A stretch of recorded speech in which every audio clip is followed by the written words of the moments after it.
Berriro arratsalde on guztioi, eta ongi etorri etorkizuneko ongizate eta demokrazia web mintegi ziklo horretako lehenengo saio honetara. Ongi etorria, hemen jende gutxi daude, gehienak telematikoki zaudete konektatuak, eta mila esker gaurko jardunaldi honetan parte hartzeagatik. Eta bereziki ongi etorri egin nahi diot Tom Beiresi, bera izango dalako gaurko hizlari nagusia. Ni naiz Markel Logano, Gipuzkoako tributadun nagusia naiz, eta gune hau da etorkizun eraikiz gunea, eta da laborategi bat Gipuzkoako etorkizuneko gai nagusiak gizarte antolatuarekin da gitarrekin elkarrekin baratzeko.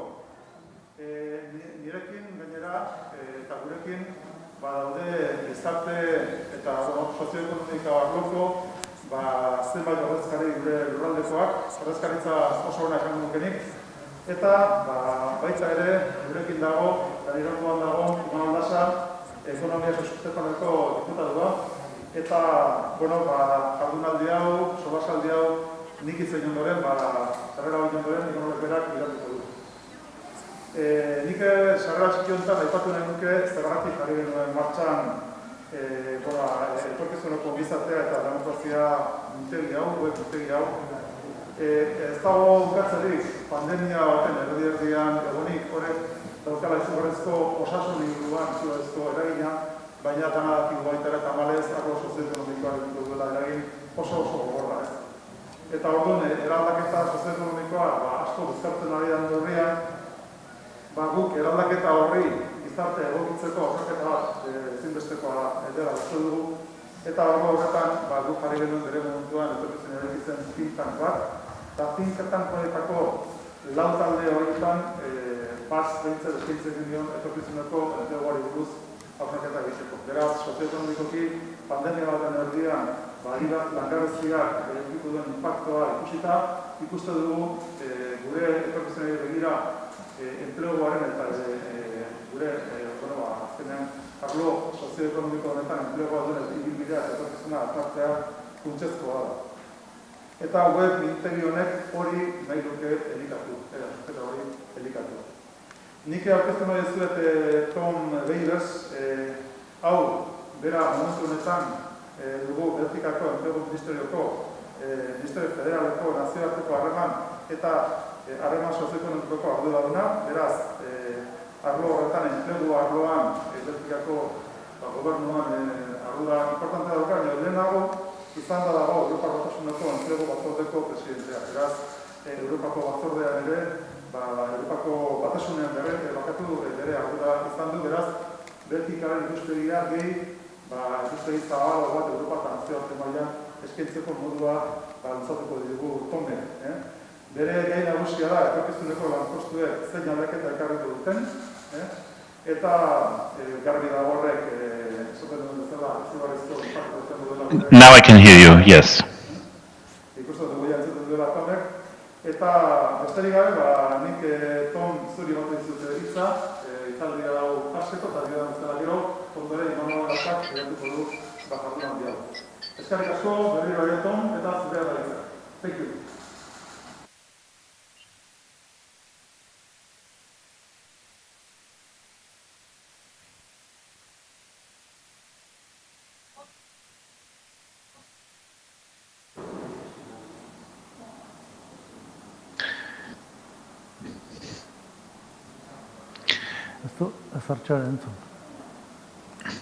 I should start, I guess. Okay. Well, first of all, hasiko naz, lehenik eta behin, eskerrik asko gonbidapenagatik.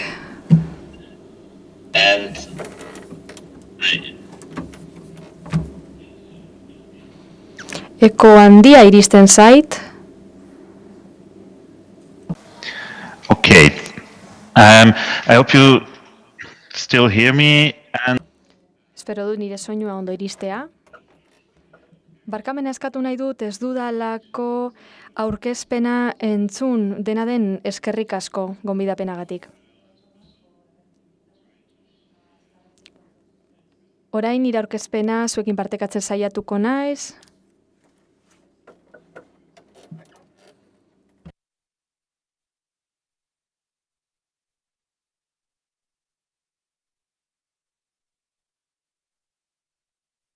badirudi badabilela. Tom Bivers naiz aurkeztu naute helen. Europar Batasuneko enplegu komitarentzat egiten dut lan. Eta lanaren etorkizunaren inguruan, testu inguruan sartzen joateko, eta COVID-ak eta pandemiak oro har izandako ondorioak aztertzeko, gaurko aurkezpenarekin hasiko gara. Lehenik eta behin, eztabaida nondi sortua da.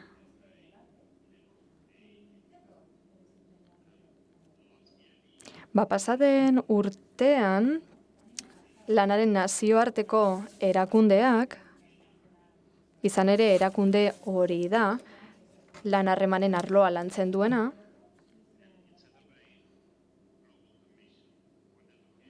batzorde global bat dauka, eta bertan izan ziren Sudafrikako presidentea eta Suediako lehen ministroa, eta batu ziren lanaren etorkizunaren inguruko eztabaida bat izateko. 2019an Genevan aitorpen hau egin zen, oso momentu garrantzitsua izan zen gobernuko kide asko bertan izan zirelako tartean. Konferentzi honetatik atera zen nazioarteko adierazpen bat lanaren etorkizunaren inguruan. Eta ni bertan izan nintzen Belgika errepresentatzen. Elgek bere partetik orain gutxi txosten bat argitaratu du, enplegu ikuspegia lantzen duena lanaren etorkizunaren inguruan. Lantalde bat dago baita ere, Elgeko herrialdetako ordezkariak barne hartzen dituena, eta ni bertan izan nintzen. Amaitzeko, Europako batzordeak urteko txostenak egiten ditu Europan enplegua eta gizarte garapena aztertzeko. Nik kasu honetan enuen parte hartu, txosten hau egiterako orduan, baina Europar Batasuneko enplegu batzordeko kideen naizenez, ezagutzen ditut enplegu arloan Europar Batasunaren barnean izaten diren eztabaidak. Beraz, testuinguru hori izan da. Zer da kontua? Zer gertatzen ari da? Ikusi dugu ekonomiak eta gizarteak sufritzen ari dela, ondorio asko dituztela. Zergaitik badaudelako tendentzio jarrera nagusi batzuk. Bilakaera teknologikoa, globalizazioa, ikusten ditugu interlotura asko sortzen ari dela gure mundu honetan. Begiratu Txinako barne merkatuarekin zer gertatu den, eta zenlako eragina izan duen gero mundu guztian. Klimaldaketa ere hor dago, eta horrek zertara garamatza ekologizaziora. Gure bizimodua ekologikoago egitera eta gure ekoizpen sistema ere bai. Demografiara berean aldatuz doa. Badakigu Europa osoan gainera gure gizartea nagusitzen ari dela, gero eta zarragoa dela.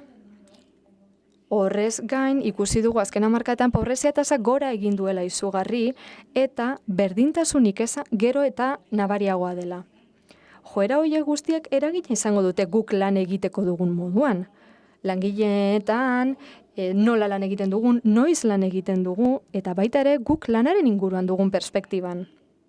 Eta COVID-19aren kasuan, orain hori ere da badaukagu.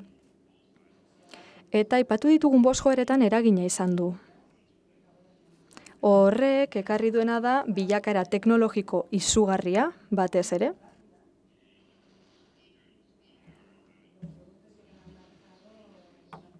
Eta bilakaera azkartu egin dela esan beharko genuke aurrekoarekin alderatuta. Bestela, gure mintegia gaur, ziurrenik litzateke online izango. Bigarrenik, COVID pandemia honek, globalizazioaren inguruko kontu batzu jartzen ditu erdigunean. Jada ez da kontu kulturala, demografikoa, eta gainera berdintasunik esan areagotu eginda gure gizartean, pandemiaren ondorioz.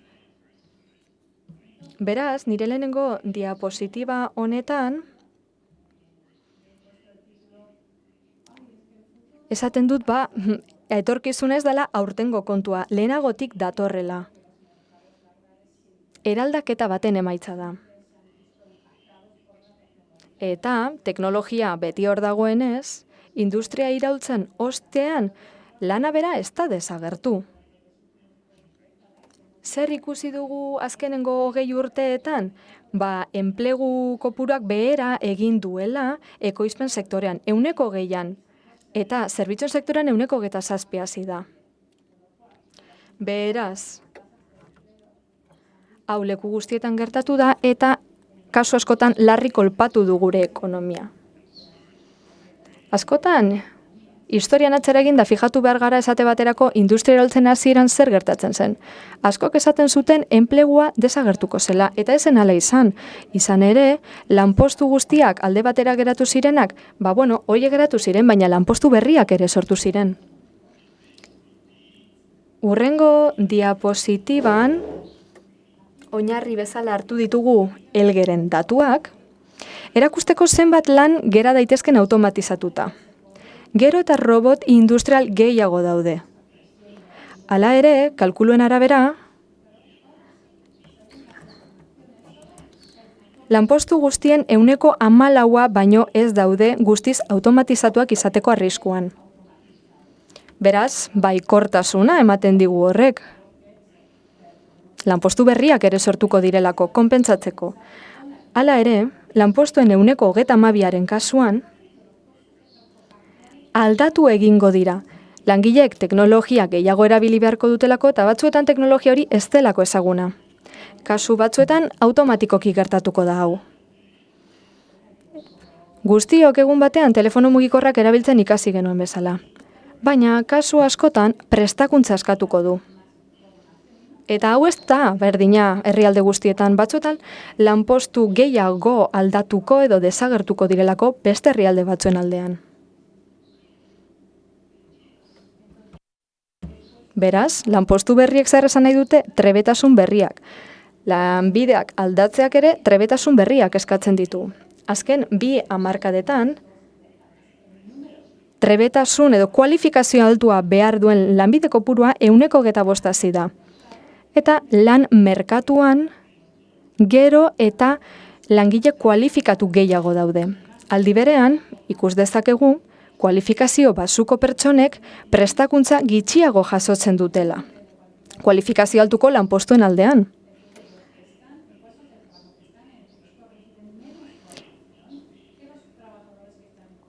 Eta gainera kualifikazionek eragina du eta desberdina da automatizatuko diren edo ez kontutan hartuta lanpostu hauen kasuan.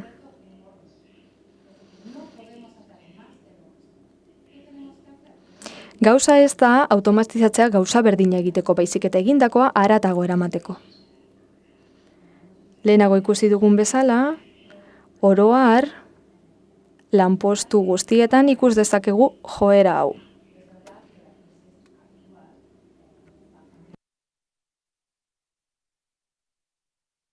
Betiko kontratu mugagabeak eta lanaldi osokoak nagusi dira oraindik, baina kontuan izan behar dugu beste ezoiko lan modu batzuk ere gero eta gehiago direla.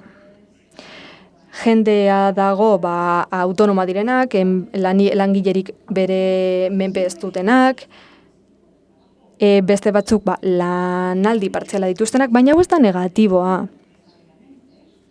Lanpostu batzuk ez dira sortu lanaldi osoa izateko, eta langile batzuek gainera malgutasun handiagoa nahi izaten dute lanaldian. Garai hauetan, plataforma bidezko lan gehiago ikus dezakegu, sektore batzuetan, baina oraindik hau ez da oso fenomeno zabaldua herrialde askotan. Hala ere, argi dago, gero eta lan modu malguagoak agertzen direnean arriskuekin agertzen direla. Horrek pobrezia arriskua eta pobrezia materialerako arriskua dakartza. Kontratuen malgutasunak beraz, arrisku gehiago dakar. Eta oso espezifikoa da, orain ikusten ari garen aldaketa motarako, aldaketa honekin zer gertatu da? Lan merkatu tradizionala presiopean dagoela. Nor da zure ugazaba? Nor da langilea? Zenbaterainoko autoenplegatua edo autonomoa zara, beti uniformea eraman behar duzunean, edo telefono mugikorraren bitartez egiten denean lana. Hone guztiak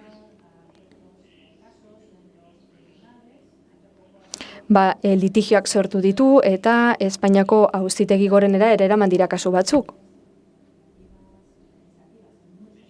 Eta baita, legegintzako ekimen batzuk onartzera ere.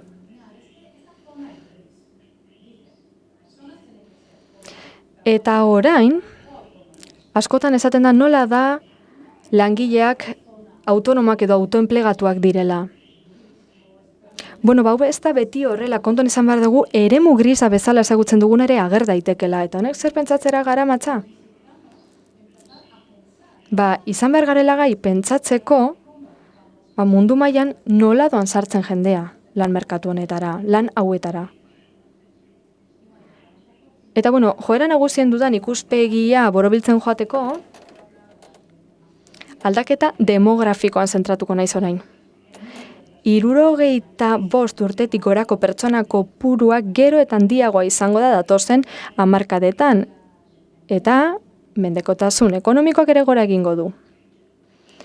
Ez da horren erraza aurreikustea migrazioaren bilakara zein izango den. Hori azken finean politikaren eta faktore politikoen araberakoa delako. Baina, aditu gehienek diote, honek ere gora egingo duela. Honek lotura du aldi berean, lehen aipatu ditudan bilakaerekin. Kualifikazio altuko langile gero eta gehiago behar dira, eta beraz, gure prestakuntza politikak, Europar Batasunean esate baterako, aldatu egin beharko dira. Zer dakar honek? Talentuarekiko gerra globala. Klimaldaketak, bestalde, beste joera bat denak, zer ekar dezake? Errefuxiatu kopurua gora egitea. Errefuxiatu hauek normalean estato sartzen dituen herrialdera lan merkaturako beste arrazoi batzutarako. Baina honek guztiak beste erronka bat suposatzen du. Eta datozen hamarkadetan aurre egin beharko diogu erronka horri. Hemen saiatu naiz, testu inguru edo irudi orokorra zuei ematen, zuek kokatzeko eta ikusteko lan merkatu aldatuz doala. Ikusteko lanaren etorkizuna nolakoa izango litekeen. Beraz, zer egin dezakegu? Enplegu arloko politikariek prestatu behar gaituzte etorkizunerako. Hemen, politika arloko gomendio batzuk bildu ditut. Gehienetan, nazioarteko erakundeak gai hauek lantzen ari dira. Eta ados daude guztiak. Ezin dugu bilakaera teknologikoa eten, baina kontrolpean izan behar dugu. Askotan esaten da, prestakuntza. Baina, kontuz, mantra hau gehienetan errepikatzen da, eta beste modu batera reformulatu behar dugu. Prestakuntza guztiontzat, eta hori ere 3 aldiz errepikatu. Kontratu mota berriak hemen diraia da, baina segmentazioa ekidin beharko litzateke. Langileen mugikortasuna areagotu egingo da, etxetik lan egiten badute ere, eta haiek babestu behar ditugu. Mugikortasuna babestu beharra dago. Gero eta berdintasunik ez handiagoari aurregin behar diogu, genero arrakalari aurregin, esate baterako, eta hori guztia lortzeko bide nagusia zein da? Elkarrizketa sozial modernizatu eta berrindartua izatea. Diapositiba hau hartu dut, lanaren nazioarteko erakundeko batzorde globaletik, eta hemen ageri dira gomendioetako batzuk, ikus dezakezue haien barneko herentzia zein den, baina balio du baita ere ikusteko nire gomendio zerrenda gehien bat zentratzen dela, niretzat Europar testu inguruan garrantzitsuenak diren hoietan. baina egia da agenda globalago bat ere izan dezakegula. Orain, zetasunetan sartuko naiz, konbendien arlo honetan. Lehenik eta behin, eta nik uste dut hau oso garrantzitsua dela, eskualde batzuetarako, zuentzako esate baterako, teknologien aukerak aprobetxatu dira, noski egin behar direla. Baina robotak nagusi izateak ez gaitu inora eramango. Ekoizpena areagotzea ezinbestekoa izango da. Baina gu, gizakiok, teknologiaren jabe izan behar gara, eta ez teknologia gure jabe. Beraz, izan beharko litzateke gardena, gizaki erdigunean duena, eta fidagarria. Zehazki, algoritmoen kasuan, esate baterako batzuk erabiltzen dituzte plataforma konkretu batzuek, eta hauen kasuan, ezin dira aitzakia izan gero langileak modu ez etiko batean tratatzeko. Ezin ditugu esplotatu, diskriminatu, gaizki tratatu, algoritmo batengatik. Hori azken finean, gizaki batek gaizki tratatzea bezain bezalakoa da algoritmo izan arren. Hau esan ondoren, zentratu behar gara guztiontzako prestakuntza izatean. Bizitzan zehar ikasteko prozesua eskubidea izan beharko litzateke gizarte segurantza eskubidea den bezala. Guztiok sarbidea izatea bermatu behar dugu. Ikasteko kultura bat ere sustatu behar dugu. Eta langileek parte hartzen ez dutenean bizitzan zehar ikasteko prozesuan, esaten dute ezin direla gehiegi interesatu, impedimentu handia izaten dutelako. Hori da ez interesatzearen arrazoia. Era berean, antolatzeko modu berritzaileak lortu beharko genituzke. Azken hilabeteotan, COVID-aren ondorioz, COVID hilabeteak esango genuke, hau argi ikusi dugu. Oso berritzaileak izan behar izan gara. Prestakuntza antolatzeko orduan esate baterako. Eta orain aprobetxatu egin behar dugu ikasi dugun guztia. Beste kontu bat kontuan izan beharrekoa. Bizitzan beste gauza askorekin gertatzen den bezala oso desberdina gara eta ikasteko modu desberdina ditugu. Ez gara berdinak. Badakigu prestakuntza onuragarria dela ugazabentzako eta langileentzako eta gizartearentzat ere oro har. Horrek esan nahi du baita ere, gure finantza mekanismoak prestakuntzara zuzendatu daudenak hori islatu behar dutela. Baina oso zaila da, eta hori badakigu, horrelako sistema bat izatea eta pizgarri guztiak ere baliatu ahal izatea. Norberaren konturako ikasketarekin egin dira esperimentu batzuk, Frantzian eredu hau erabili dute baita ere, eta oso esperimentu interesgarria dira, esandako guztiak kontutan hartuta.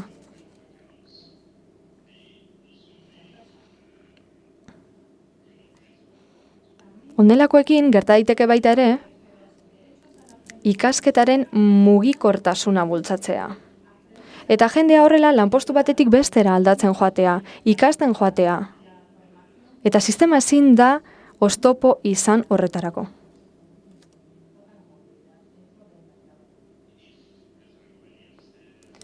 Lehen esan bezala, lan harreman berriek sortzen badituzte lanpostu berriak,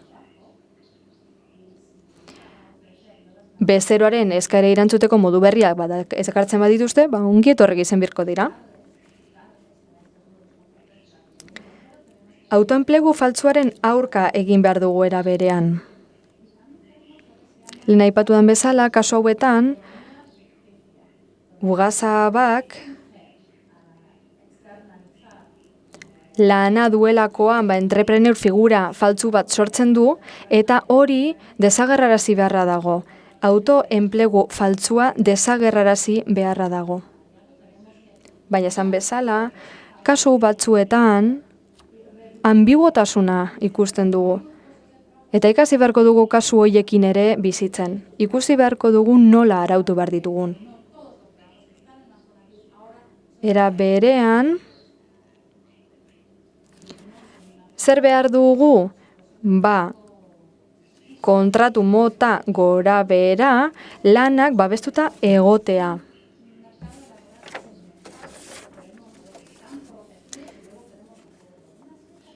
Lan merkatuko monopsonia landu behar dugu. Zer gehiago, ikusi behar dugu erraza dela lanpostu batetik bestera mugitza hori sustatu beharra dago. Eta zergatik, beharrezkoa delako pertsona egokia lanpostu egokian izatea eta espazioa sortzeko merkataritza berri baterako lan merkatuan. Eta honek aldaketak ere badakartza. Lan konkretu batzuen kasuan, baliteke ugazaba bakarra egotea, edo batzuetan jendea kontratu motaren arabera ugazaba bakarrai lotuta egoten da. Monopsonia sortzen da lan merkatuan, eta lan baldintza okerratara garamatza honek. Jendeak lan merkatuan duen kokapen kopuruaren hitz egiteko zer esan?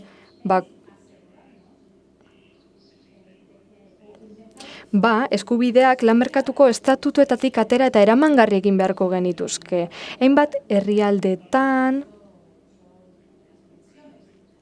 desberdintasun ere, kasuetan langileak sektore publikorako edo sektore pribaturako. Guk esate baterako sistema desberdina dugu enplegatu mota bakoitzerako, baina ziurtatu behar dugu pertsonek eskubideak eraman ditzaketela lanpostu mota batetik bestera, eta eskubidoiek ez direla lanpostuaren arabera horren beste aldatzen. Eta gizarte segurantza hori garrantzitsua da. Kasu batzuetan pertsonek ez dute babes hori, eta guk bermatu behar dugu gizarte segurantza antolatua daukagula. Lan merkatuan oinarrizko eskubidak bermatuta egon beharko lirateke guztiontzako. Lehenez aipatu dut batzorde globala, eta honi deitu dio langileentzako berme unibertsala. Hasieran pentsatu zen izena ezela oso egokia,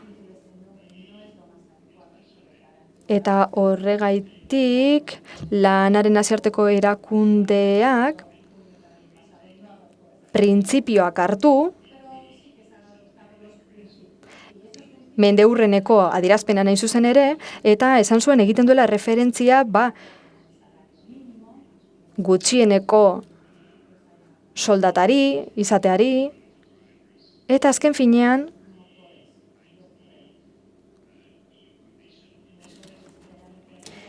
Europako batzordea gutxieneko soldataren inguruan dituen iniziatibetako baterako kontutan hartu behar da, eta hau gainera laster publiko egingo den zerbait da. Amaitzeko, gizarte segurantza ez da irabazien sistemaren parte bakarrik. Gizarte zerbitzuetan ere islatu behar da. Momentu honetan guztiok osasun sistemaren menpe daude, COVID-arengatik esan dugu lehen. Eta beraz, ikuspegi zabalagoa izan behar dugu, eta ikusi behar dugu gizarte segurantzak zer esan nahi duen kasu horretan guretzat. Berdintasunik eza areagotzen ari da gure munduan eta ez bakarrik lan merkatuagatik. Berdintasunik ez honek badu haratago doan jatorri bat. Lan merkatuan irabazten den ordainsari osoa, media hori, jaisten joan da urtez urte. Eta askotan honek zerikusia izaten du lanaldiarekin, lan egindako orduarekin, lan ordu kopuruarekin eta ez bakarrik soldatarekin. Beste arazo badaukagu, genero arrakala, lan merkatuko konponentetan ere eragina duena. Guztiok ezagutzen dugu soldata arrakala, generoaren kasuan, baina familian banatzen diren zereginek ere zerikusia dute. Zeregin horien banaketa parekidagoa defendatu behar dugu. Eta hau islatu behar da ugazapetan zein langiletan. Beste behin, orainetik ikastea oso baliagarri izango da etorkizunerako. Amaitzeko, Elkarrizketa soziala ezinbestekoa da gure lan merkatua egokitzeko. Lan merkatuko estatutuak lehen aipatu ditut. Honek barne hartzen dute elkarrizketa sozial bat. Sindikatuentzako zein ugazabentzako erronka izan daitekelako. Haiek saiatu behar dira lan egiten eta borroka honetan parte hartzen. Esate baterako, autonomoen kasuan oso komplikatua izan daiteke, eztabaida egon daiteke. Autonomo batzuen kasuan, sindikatu batzuek begimiran dituzte, eta azken finean, Belgikan esate baterako parte hartzen dute sindikatuek eta abarrek martxan jarritako eztabaidetan. Azken finean, pertsona guztiak errepresentatuta egon daitezke, sindikaturen batean, ugazabak ere elkarrizketa sozialean parte hartzen dute, baina gauza da azkenean hau guztia komplikatu egiten dela. Beraz, testu ingurua hori izan da, araua behar dira, arau argiagoak. Eta Europar Batasunaren baitan badago eztabaida bat. Lehiakortasunaren legearekin hasi zena. Izan ere, ez die eskubidea ematen autonomoi elkartzeko, eta esaten dute berrikusi egin beharko zela legeri hau.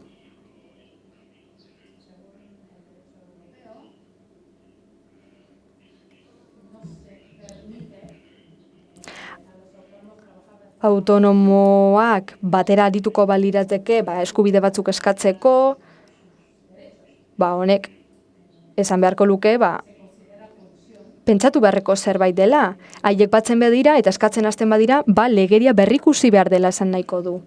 Amaitzeko, autonomia ez da beti irtenbiderik onena izaten. Batzuetan,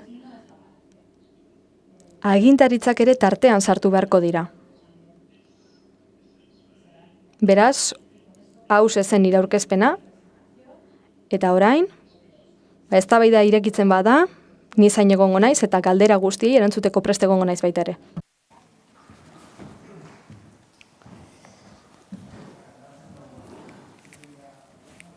Bai, listo?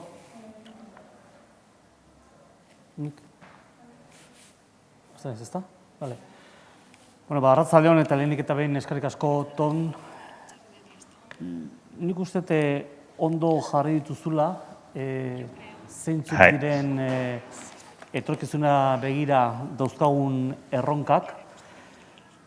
Guk ere momentu honetan Gipuzkoako Foru Aldundian abian dugu zintak bat lurraldean, eta zintan horretan 25 pertsona gaude, eta zintanko hortan parte hartzen dute giza baliabideetako enpresa importante garrantzitsuenen arduradunak, unibertsitateko irakasleak, talentua kudeatzen dutenak, eta denon artean etorkizuneko lana nola izango den eta horren inguruan dauzkagun arazoak eta erronkak aztertzerakoan, nik uste ondo jasotzen bat egiten dugula, zuk ere hemen gaur aipatu dituzun kezka batzuekin, ezta? Nik orain hasiko naiz jasotzen ditugun galderen inguruan zuri helarazten eta horren inguruan ere eztabaida bat abian jartzen edo antolatzen. Ez dakit galderarik jasotzen nahi gehan, ez dakit galderarik badagoen, baina ni bai esan bat egiten dugula, batipat lehenengo lurralde honek ere bere estrategian eta etxe honek Gipuzkoako Foru Aldundiak desberdintasunari aurre egiteko kudeaketa plan bat dugula, hortaz bat egiten dugu baita Europatikan esaten den horri, eta beste kezka bat ere zuk asko azpimarratu duzuna, eta da kompetentziak, skills edo trebetasun horiek, ezta? Zer nolako trebetasunak izango diren, beharko diren, etorkizuneko lanpostu horretan. Eta nik hemendik hasi nahiko nuke galderak egiten. Lehenik eta behin. Gu gure lurraldean, behintzat oroar, bat egiten dugu,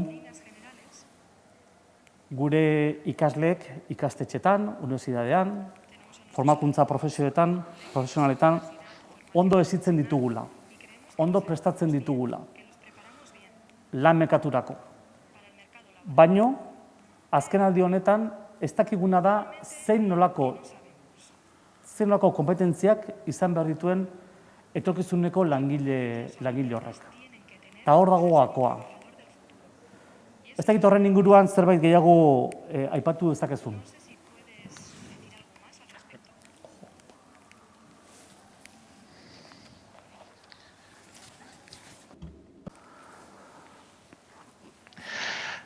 Thank you. Eskerrik asko. Ez da galdera makala, urrezko galdera da. Nire ustez, jende asko, herrialde askotan galdera bera proposatzen ari dira. Bueno, hemen aipatzen da prestakuntza, zientzia, teknologia, matematika, ingeniaritza, eta esaten da horiek guztiak lan merkaturako erabilgarriak izango direla etorkizun batean. Nik, nire ustez, badago zerbait garrantzitsuagoa dena. Ikasten irakastea, ikaslei, kontziente izan daitezen, ez direla inoiz ikasten geldituko, eskola izten denean ez da ikasketa prozesua amaitzen edo unibertsitatea uzten duzunean. Bizitza osoan zehar ikasten jarraitu behar dugu, egokitzen ikasten jarraitu behar dugu. Eta nire ustez, ikasle jarrera hori hartzen badute, oso erabilgarria izango da, prestakuntza bezain erabilgarria. Irakatzi aldieguna bezain baliagarria. Bueno, horrek, ez du esan nahi ez diegula ezer irakatzi behar, trebetasunik irakatzi behar. Horrek ere ez luke funtzionatuko. Baina trebetasun espezifiko horiez gain, igual trebetasun sozialak ere erakutsi behar dira, eta horiek ere oso garrantzitsua dira. Baina, ikaslei ikuspegi hau ematen badiegu ikasten jarraitu beharra dutela, hori izango litzateke ziurrenik garrantzitsuena. Kaixo, arratsaldeon, Bibers jauna, lehenik eta behin mila esker zure hitzaldiagatik, benetan interesgarria. Nik bi galdera zehatz egin nahi nizkizuke. Zure hitzaldian azpimarratu dituzu alde batetik egoera honek eta lanaren etorkizunak eta bereziki aurrerakuntza teknologikoaren bitartez emango diren eraldaketek lan harremanen egitura aldatu egingo dutela, eta bereziki lan harremanen legeak aldatu egingo dituztela. Nik uste dut hor erronka handi bat dagoela, bereziki flexibilidadearen inguruko gai hori ez gelditzeko, benetan flexibilidadea ez izatea zenbait langile lan merkatutik kanpora gelditzeko bide bat. Edo baldintza askozaz ere okerregotan gelditzeko bide bat. Gustatuko litzaidake pixka bat gai hontan sakonduko bazenu, eta bereziki momentu honetan ze estrategia garatu litekeen etorkizunera begira lan harremanen egiturari dagokionean ikusita ze aldaketa datozen. Eta bigarren galdera da, lotuta dagoen gai honekin baita ere, baino beti pentsatu izan du teknologizazioak gizartearen multzo handi bat lan eremutik kanpo utzi dezakeela. Gaur egunean ere hitz egiten da, nolabait ere lanaren amaieraz. Zuk nolabait ere zure hitzaldian, nolabait ere aipatzen duzuna da ehuneko kopuru ez oso handi bat robotizatuko dela eta besteetan mantenduko dela. Baina teknologiak badu zenbait jende lan mundutik espulsatu izateko arrisku hori. Gustatuko litzaidake gai honen inguruan zure iritzia ezagutzea, eta berriro ere eskerrik asko zure hitzaldiagatik.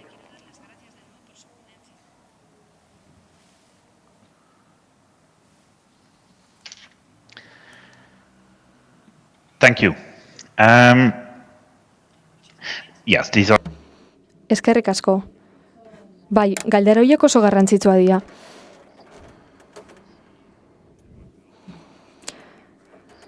Grafikoetan zer ikusi dugu?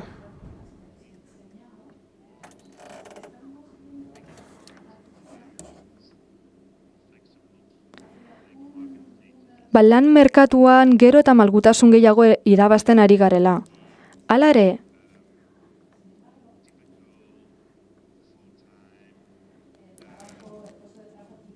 betiko lanaldi osoko lanpostua kontratu mugagabearekin, hori nagusi da oraindik. Baina, bilakaera norantzoa? Malgutasunerantz, lan kontratu malguetarantz.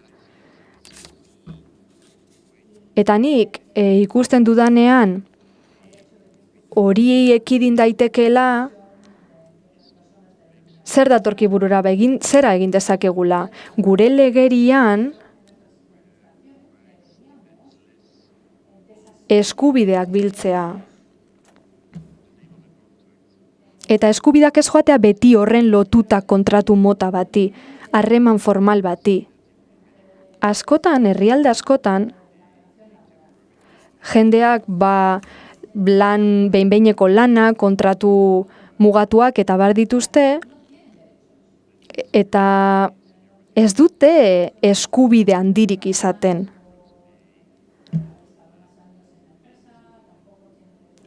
Antzinatasuna kobratzeko esate baterako ez dute eskubiderik izaten. Eta klaro, hau ez da bideragarria.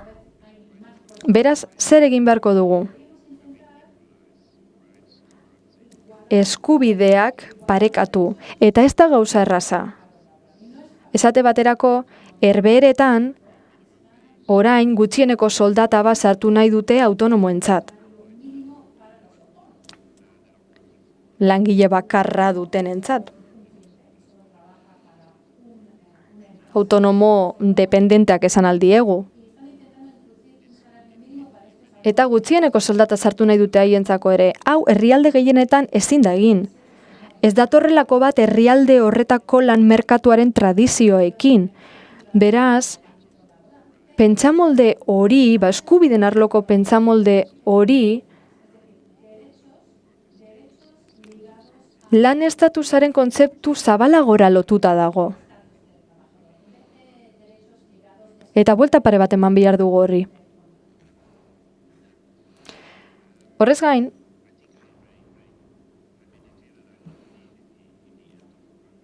ez dut uste lana inoiz bukatuko denik, desagertuko denik, argi dago, pertsona batzuentzat hortxe dago erronka, hortxe dago arriskua, lanpostua galtzekoa. Baina nik, benetan uste dut, iraganean ikusi genuen bezala, teknologia berriek lanpostu berriak sortzen dituztela baita ere. Eta askotan errazagoa da imaginatzea zein lanpostu sortuko diren, edo beto esan da zein lanpostu galduko diren, teknologia berriren bat agertu delako. Errazagoa da hori pentsatzea, eta pentsatu beharko genuke teknologia honek lanpostu berriak ere ekarriko dituela. Duela 20 urte, inork ez luke esango enpresa handi bateko managerra edo izango zela teknologiagatik. Edo imaginatu norbaitek esatea duela 20 urte, ni nire bizitza aurrera aterako du, diru irabaziko dut Instagramen influencerra izan da. Hau, pentsa ezina zen. Eta oraindik ere niretzat, nire buruantzat pentsa ezina dira lanbide hauek. Baina honek erakusten digu aldi berean, teknologia berri hauek aukera berria sortzen dituztela. Eta automatizazioaren bitartez, produktu batzuk merketu egingo dira.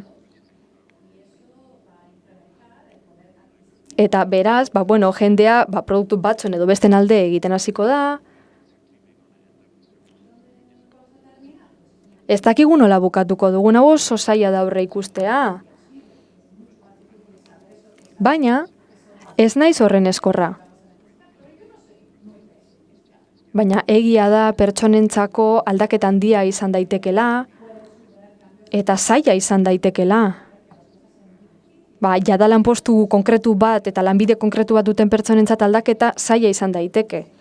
Baina horregaitik babestuta egon behar dira. Bien, Tom, empiezan a llegar las primeras preguntas.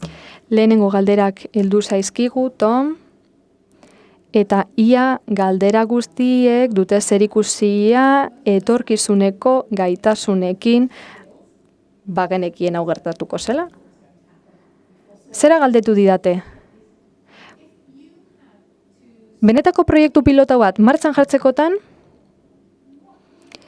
zein trebetasun izango lirateke zure ustez garrantzitsuenak proiektu pilotu hori aurrera eramateko?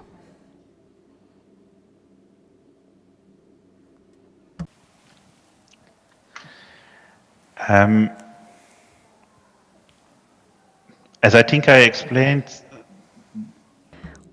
Uste dut lehen azaldu dudala, eta kasu honetan, pentsatu behar dugu epe labur ertainera. Ez dut uste aurre ikusi dezakegunik epe luzera zein gaitasun edo trebetasun beharko dituen jendeak. Orain ezin dugu esan jendeak etorkizunea zer nolako lanpostuetan egongo den 20 urte barru. Ezinezkoa da. Eta izan ditugu esperientzia negatibo batzuk, esate baterako Europan jendea prestatzea etorkizuneko lanpostu batzutarako, eta gero 5 urte beranduago ikustea jende gehiegi prestatu dela horretarako, eta ez dagoela lanpostu nahikoa.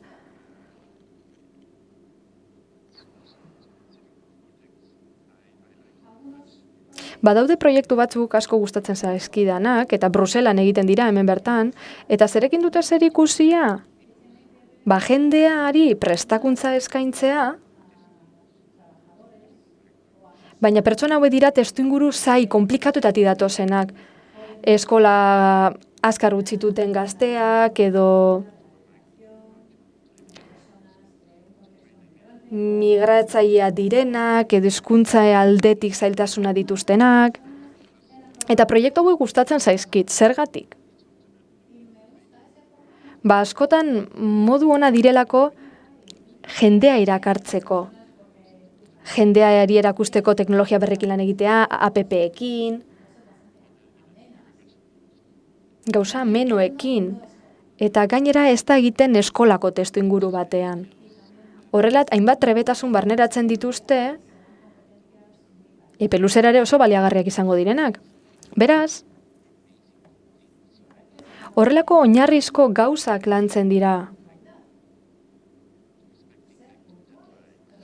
Puntualak izatea, epe mugak errespetatzea, horrelako gauza oinarrizkoak erakusten dira baita ere. Eta horrelako proiektuak gustatzen zaizki zergaitik. Konbinatu egiten dituztelako gizarteratzearen arlo hori, jendea laneratzea, eta momentuen bertan behar dituzten habilidadeak edo erakustea. Guztiek sarbide esan dezaten lan merkatura.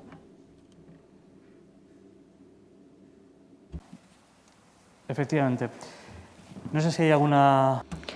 Alase, ez dakit beste galderari dagoen?